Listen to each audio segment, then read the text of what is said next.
This is Inside Indiana Business Radio for the afternoon of June 26th, 2024. I'm Sarah Simcox.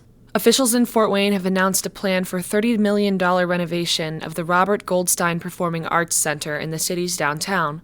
The University of St. Francis, the Fort Wayne Philharmonic, and Sirach Enterprises are working together with the goal of transforming the venue into a world-class performance hall. Well, we've been involved in downtown for a long time. We originally bought the Perfection Bakery building. When this building became available, I knew it was such a landmark, such an amazing place, and it's just a beautiful building, and I didn't want to see it destroyed or turned into something else. I wanted to save it. Chuck Sirach says the renovations will start in early 2025 and take about 18 months to complete. Carmel-based MBX Biosciences announced Tuesday that it has appointed Dr. Solomon Azoulay as Chief Medical Officer. The biopharmaceutical company, which focuses on developing peptide therapy treatments for endocrine and metabolic disorders, said Azoulay will oversee its global clinical development pipeline. He most recently served as CMO of Sumitovant Biopharma in New York. The Supreme Court overturned the bribery conviction of a former Indiana mayor on Wednesday in an opinion that narrows the scope of public corruption law.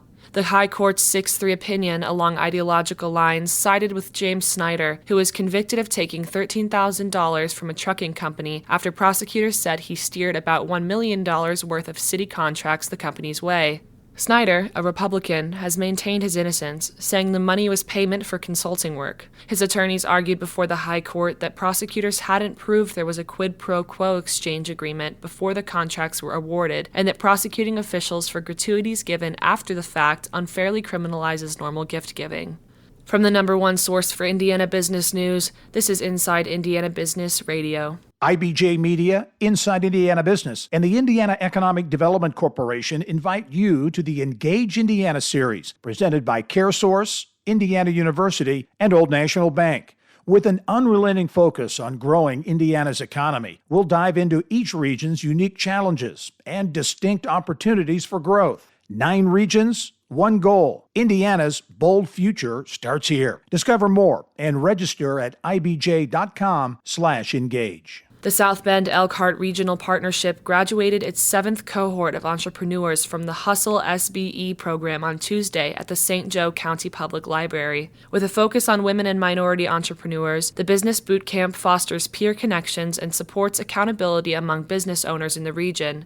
Facilitator Jess Kosher said the curriculum was developed in part based on her own experiences as an entrepreneur and the mistakes she made. Hustle then became 8 weeks of helping participants shine a light on dark corners, not be afraid of looking and asking questions, because when we're afraid and we don't venture into those dark corners, we're not in control of our business. Somebody else is. There's other forces that are. We have to own that. Launched in 2018, the boot camp has supported over 60 entrepreneurs in the region and dispersed more than $40,000 to its students.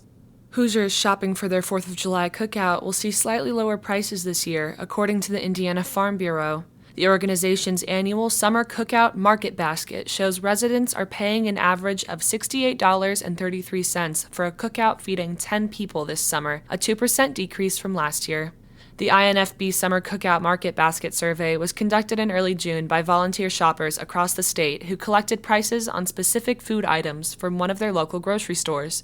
The total market basket price includes summer staples such as ground beef, cheese, pork chops, potato salad, ice cream, and lemonade.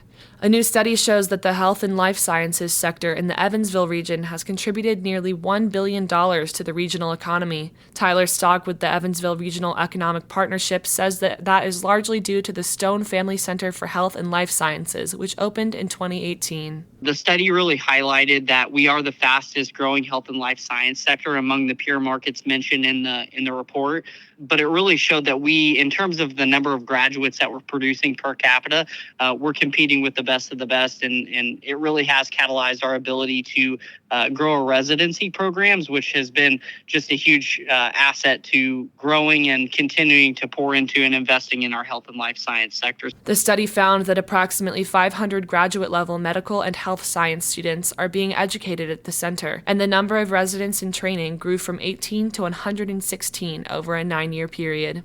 Former Lieutenant Governor Becky Skillman is this week's guest on the Business and Beyond podcast with Gary Dick, presented by PNC, a weekly conversation with high-profile Hoosiers in business, sports and entertainment, and beyond. Available now from your favorite podcast provider.